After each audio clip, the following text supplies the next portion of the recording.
Texas Tech wins, Houston wins, Iowa State goes down, Kansas State goes down. What does that do for the Mountaineers and Neal Brown? In my opinion, it exposes him, and I'm going to talk about that on this episode of Locked On West Virginia.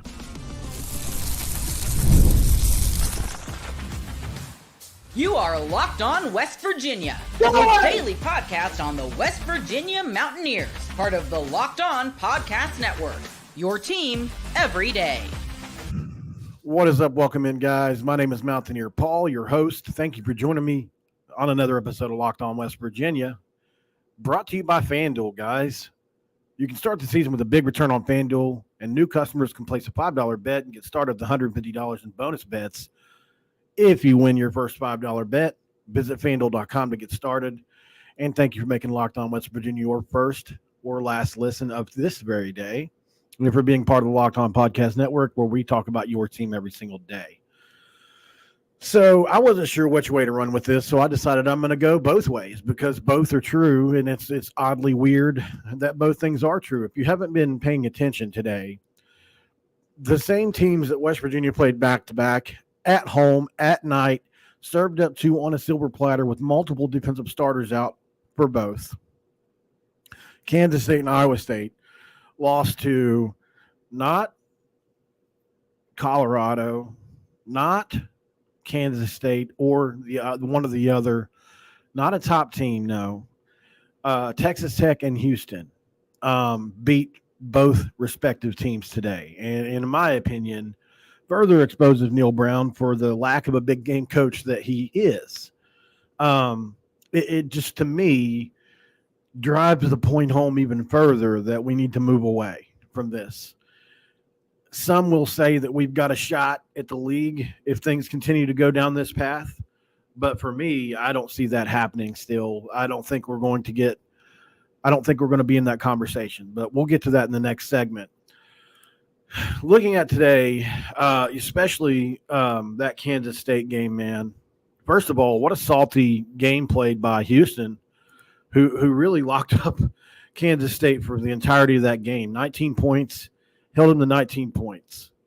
Houston was able to hold Kansas State to 19 points at home, and West Virginia held them to 45. Explain it to me. I get it. It's a different game. It's a different set of chess pieces to move around. But the core thing that needs to happen, like we just wanted to be competitive. That's all I'm saying. Like, if you were competitive in those losses, I think it would be much easier for me to swallow. But you were blown out of the water back-to-back weekends at night in front of the fans, and you had every reason to be excited for those games. And now we see Houston hold Kansas State to 19 points, make Avery Johnson look like the immature passer that he has been at times this year, like against BYU. And throws two picks. Yes, it was a little muddy and murky out there. I will admit that. But at the end of the day, Zion Chris goes 11 of 11 for 103 yards and a touchdown versus Kansas State, and has 76 yards on the ground. Unbelievable, man. We lost the bye week, somebody in the chat says. If you're listening to this on podcast, we lost the bye week. This frustrates the heck out of me, man. It really does. The Iowa State game, I can see a little bit more. Texas Tech was 5-3 coming into the game, so it's not like they were trash. But Lord have mercy, the Houston holding them to 19 points when we got beat 45-18 and made them look like world beaters. So against our defense, and look, we only scored 18 points, so it's not like we scored a bunch of points in that game to win. Houston outscored West Virginia versus Kansas State. It's just sad, man. Avery Johnson was 19-29 for 298 yards, 3 touchdowns, and no picks in that game. So, obviously, Jordan Leslie's gone now and was a big reason that happened. But, man, it just continues to drive the point home for me on a personal level. Maybe not everybody agrees with me. I'm not saying you have to. Maybe I'm being overly negative, and maybe I'm going too hard in the paint on Neal Brown, week after week here.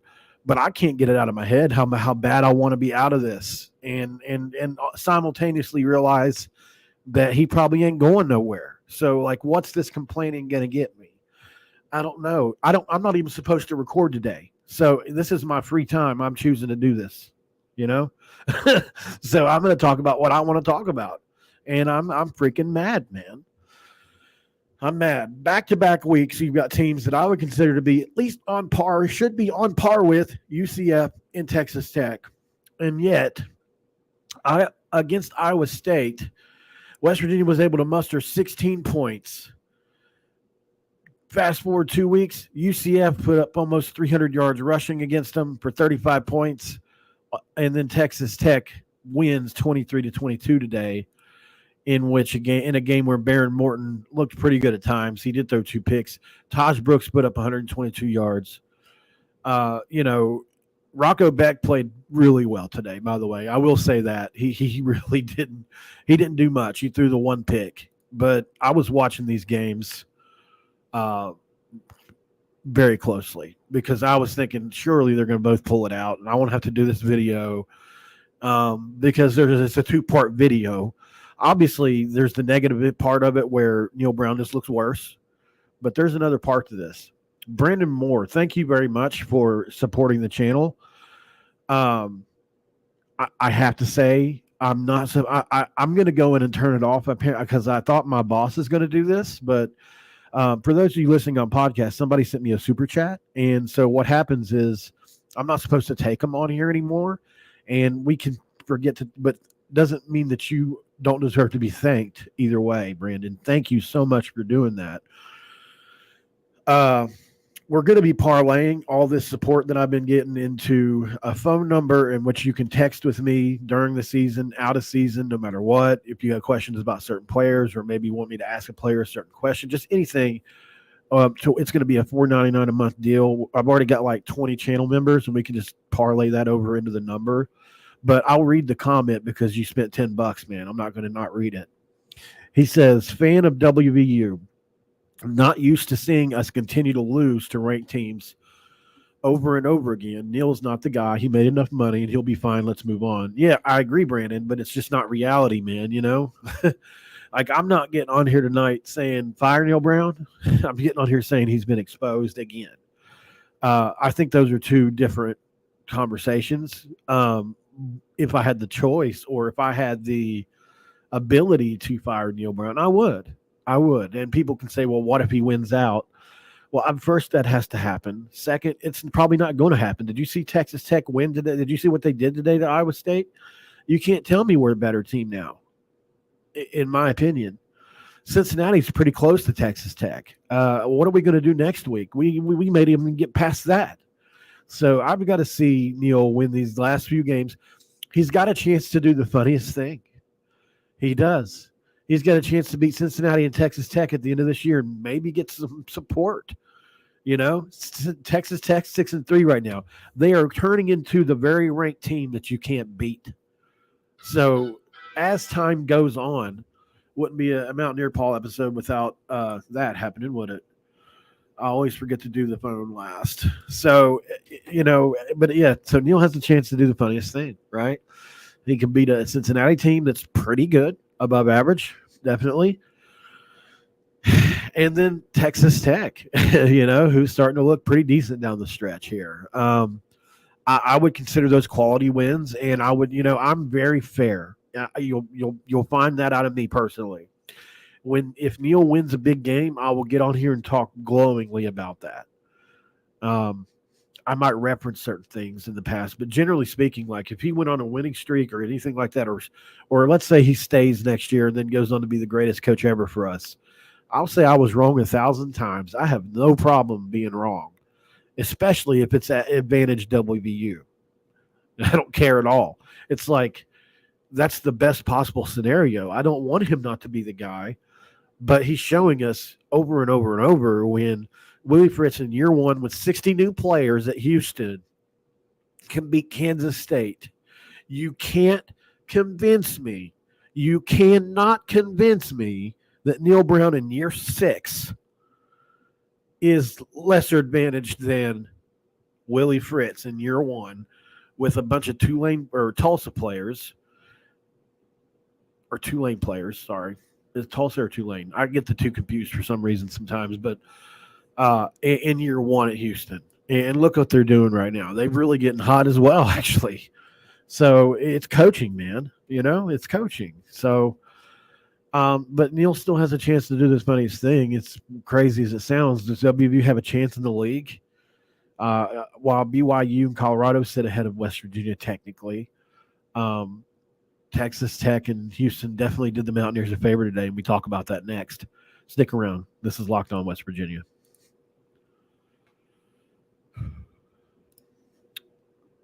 This episode of Locked On West Virginia is brought to you by 5 Hour Energy. Our friends over at 5 Hour Energy know that being a passionate football fan isn't just a hobby, it's a way of life.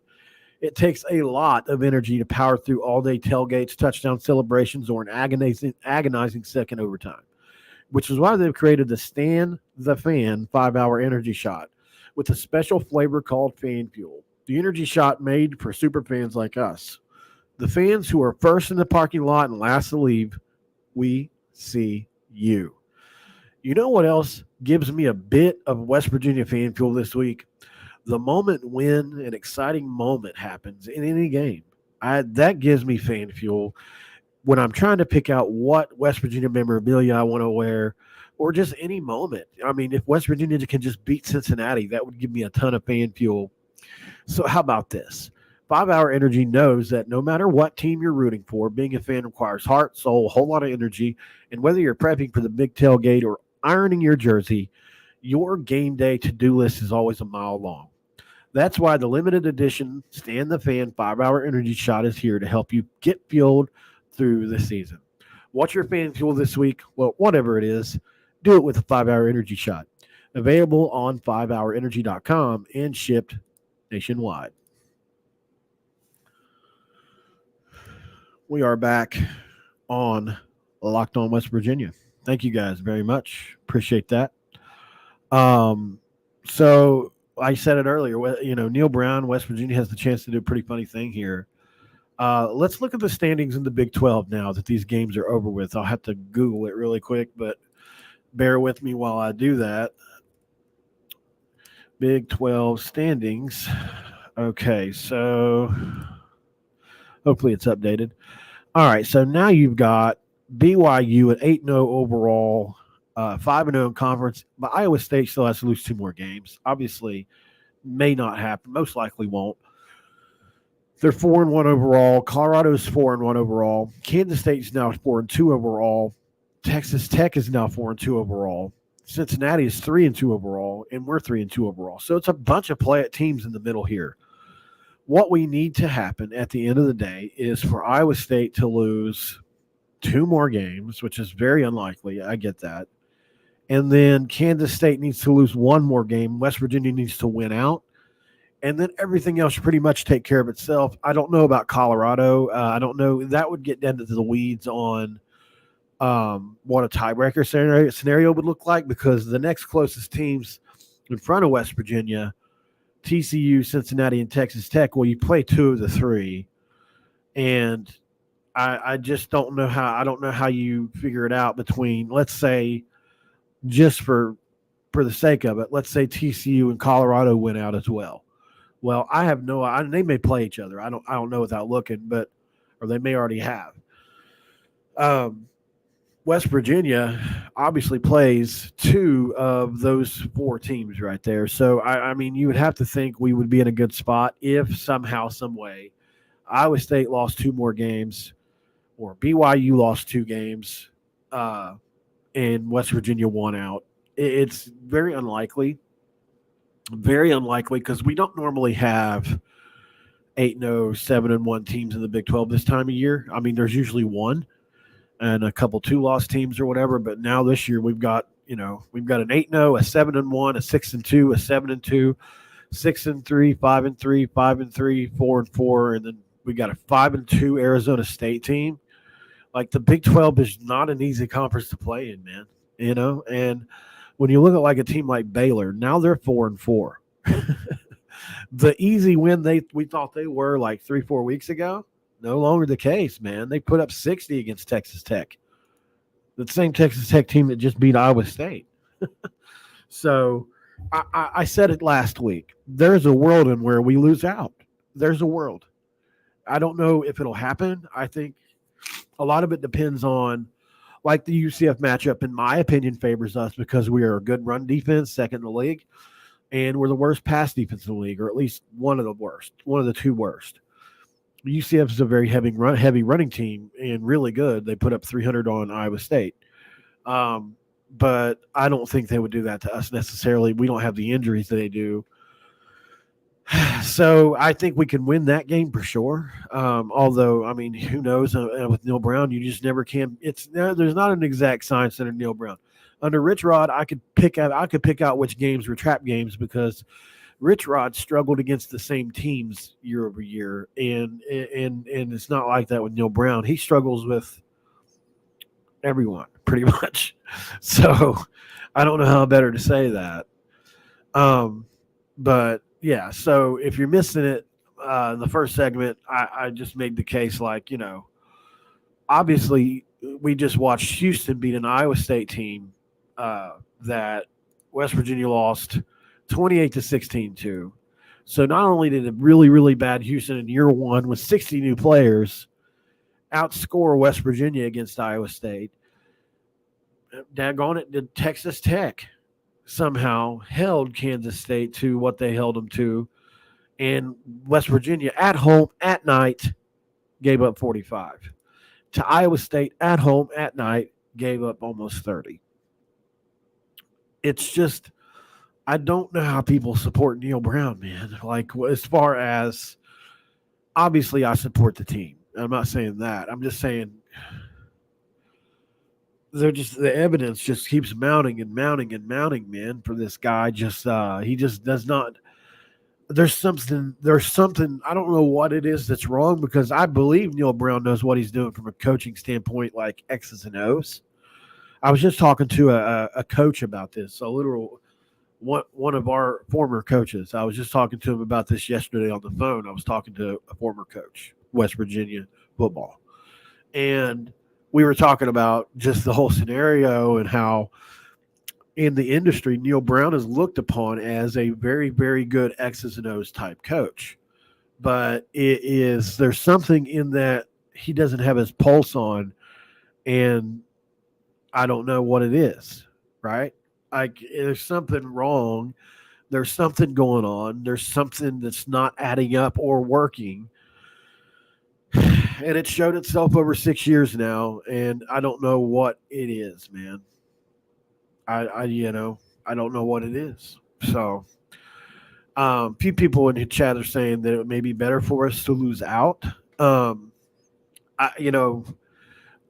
Okay, so I can objectively admit that losing out may benefit us. It might. There's a chance that losing out may. Listen, from what I was told, look at it like this, guys. Let me roll this out to you. And I was going to do an episode on. Actually, I'll still do an episode on it, but let me explain it to you really quick. So you're going to need about. I forgot the number now. Is it 21 or 14? It's like 14 or 21. I had it written down. $9 million for Neal Brown and then his assistants. I think that equals 21. Then you've got to come up with $23 million for revenue sharing, which starts next year. Then you have to come up with the money to hire another staff. And we're the poorest university in the Big 12 because we were so far in the red. That's an issue. And I think, the reason Rim Baker wrote the letter is because he wanted to make some of us aware that, if you read if you read into it, maybe it's a little bit too far, but read into it. West Virginia doesn't have the money to fire Neal Brown. Now, could they, if they absolutely had to? Yes, they could. But I think it's financially is the biggest reason why he's still around, if you have to ask me. And I don't know if we have the money to do all that. Like, We have the money to fire Neal Brown, but then it subtracts from the money you're going to use for revenue sharing or to hire a new staff. If you don't have the money for revenue sharing, the staff doesn't matter. If you don't have the money for a staff, the revenue sharing doesn't matter, right? So I think it's one of those things where you can't. It's like the old saying goes: you can't squeeze blood from a turnip. So that's how I look at it. We may be better off to lose out. Yes, that's an statement I can objectively look at and say maybe we would be. But then I can also turn around and say, but what if we keep Neal Brown because we can't afford to fire him even still? Maybe they think the Leslie firing is enough and they're going to keep him next year no matter what, and then we lose out. And then we're in a bad spot, obviously, with no momentum. Or, maybe we do fire him and then we don't have enough money to support the next coach, or we, let's say we keep the money in the pot. We don't have the money to hire a coach that is going to do better unless you just take some wild chance on a guy that is unknown and hope it works out, and then maybe it does. So I don't know. It's a tough spot for us to be in, but I'll tell you this: got to go to break. Up next on Locked On West Virginia, we're going to put a bow on this show, guys. Thanks for joining me. This episode of Locked On West Virginia is brought to you by FanDuel. Get ready to tackle the NFL with FanDuel, America's #1 sports book, because right now new customers can bet $5 and get $150 in bonus bets. That's if you win. The FanDuel Sportsbook app gives you everything you need to place live bets all over the NFL and in one place. So when you get a hunch in the middle of the game, you can check out the latest stats, read the live play-by-play, and so much more on the same page you place your bets. Just visit FanDuel.com to get started today.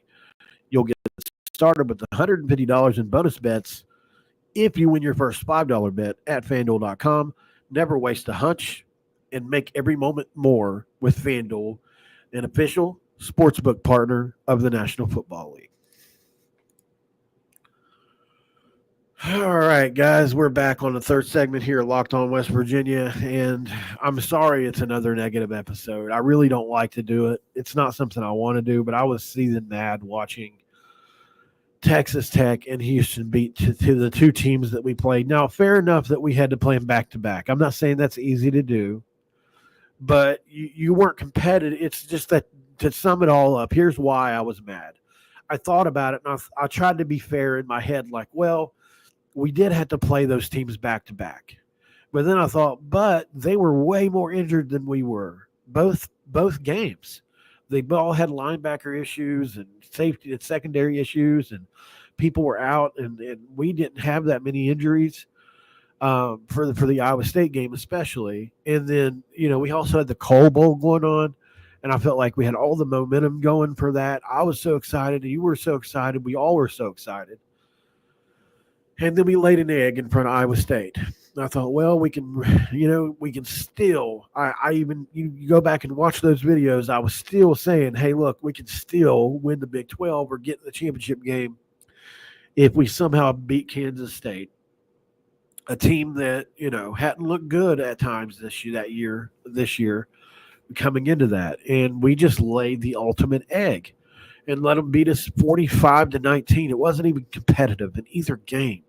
For a half, it was against Iowa State and Kansas State for a little while. But, I mean, at the end of the day, the final score is the final score. You got beat double digits by both teams, and both teams were markedly better than you. And then you mean to tell me I'm supposed to accept Houston beating Iowa State or Kansas State, I'm sorry, and then Texas Tech beating Iowa State? I can't do it, and I won't do it. Joey McGuire, you know what Texas Tech's on pace to do? Texas Tech and West Virginia are both one of 4 teams that haven't been ranked in 6 years. Guarantee you Texas Tech comes in the next week probably ranked. So that knocks it down to 3 teams. West Virginia being one of those 6 teams or 3 teams now that hadn't been ranked in 6 years. It just continues to get worse the more you look into it. The data never gets much better. So thank you for choosing Locked On West Virginia, guys, as your first listen every day. If I could ask you to do a second one, Locked On Big 12 is where to go. I promise there will be more positive shows ahead. We've got the basketball team, men's and women's, coming up. Hey, look, I'm excited about the men's team, especially, and the women's team this year. I think the women's team's got a chance to do Sweet 16, Elite 8 level. And I think the men's team is a bubble tournament team at worst right now. I've heard great things about them. So pay attention to that, guys. Monday, I'll be doing all the basketball content you want and need. It'll be right here. Stick around for that, guys. And thank you. No positivity until Neal's fired. That's crazy. Um, Thank you guys on podcasts for being so. You guys have been really good over there. And by the way, if you do listen to this anything on your car or anything like that on your way to work, Locked On West Virginia is on every place you can go in podcasting. So just wanted to put that out there, guys. Thank you for joining me tonight, and we will talk again probably tomorrow. I do a show most of the time 7 days a week. So I appreciate you guys. Keep coming back, like I said, and we'll talk tomorrow. Have a great night, y'all. This episode's over, and I'm out.